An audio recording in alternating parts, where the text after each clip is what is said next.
Hello বন্ধুরা, welcome to only sports view. তো এই ভিডিওতে আবারও আইএসএল নিয়ে আপডেট রয়েছে। তো আইএসএল এ মোহনবাগান ও ইস্টবেঙ্গলকে নিয়ে আপডেট রয়েছে, ইস্টবেঙ্গলের মাদি তালালকে নিয়ে আপডেট রয়েছে, তার সঙ্গে জনি কাউকে নিয়ে একটা আপডেট রয়েছে। তো ভিডিওটি সবাই শেষ পর্যন্ত দেখতে থাকো, আর চ্যানেলে নতুন হয়ে থাকলে চ্যানেলটি সাবস্ক্রাইব করে পাশে থাকা বেল আইকনটি অন করে পাশে থেকো।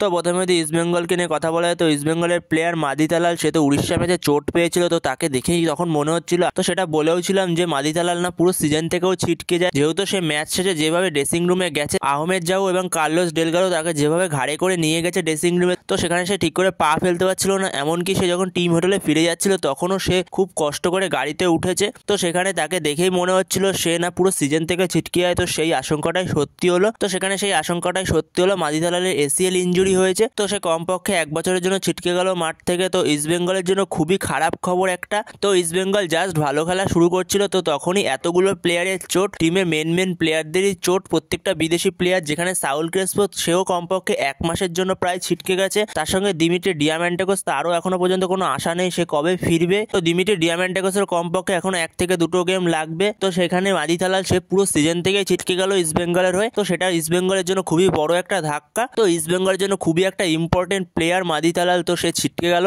তো যত তাড়াতাড়ি সম্ভব সে যেন আবারও সুস্থ হয়ে মাঠে ফেরে, তাও কমপক্ষে 1 বছর সময় লাগবে, কারণ এসিএল ইনজুরি থেকে ব্যাক করতে কমপক্ষে 1 বছর তো সময় লাগেই। তো এই ছিল আপাতত মাদি তালালকে নিয়ে আপডেট। তো এরপরে যদি জনি কাউকে নিয়ে কথা বলা যায়, তো জনি কাউকে এখন আই লিগে রয়েছে। আই লিগের ক্লাব ইন্টারকাশিতে রয়েছে হাবাসের সঙ্গে। তো হাবাসের জন্যই সে ইন্টারকাশিতে যোগ দিয়েছে। তো আইএসএল এর অনেক ক্লাবের থেকে তার কাছে ভালো ভালো অফার ছিল, তা সত্ত্বেও সে হাবাসের জন্য ইন্টারকাশিতে যোগ দিয়েছে। তো এখন যেমনটা শোনা যাচ্ছে আইএসএল এর অনেক ক্লাব জনি কাউকে আনার কথা ভাবতো, সেখানে সব থেকে আগে রয়েছে ইস্টবেঙ্গল। ইস্টবেঙ্গল জনি কাউকে আনার জন্য পরিকল্পনা করছে। তো সেখানে যেহেতু ইস্টবেঙ্গলের এত প্লেয়ার চোটের মধ্যে রয়েছে, তো সেখানে ইস্টবেঙ্গল জনি কাউকে নিয়ে আসতে পারে কিনা সেটাই দেখার। মাদি তালালের রিপ্লেসমেন্ট হিসেবে একটা ভালো অপশন হবে জনি কাউকে। এখনো পর্যন্ত কোনো শিওর না এই ব্যাপারটা, কারণ জনি কাউকে সে আদৌ আসবে কিনা কোনো ঠিক নেই। কারণ যেহেতু জনি কাউকে হাবাসের জন্য আই লিগে গেছে, ইন্টারকাশিতে গেছে, জনি কাউকের কাছে আইএসএল এর একাধিক ক্লাবের অফার থাকা সত্ত্বেও সে আই লিগে গেছে। তো দেখা যাক পরে এই বিষয়ে কোনো আপডেট পাওয়া যায় কিনা, যদি পাওয়া যায় অবশ্যই তোমাদের জানিয়ে দেবো।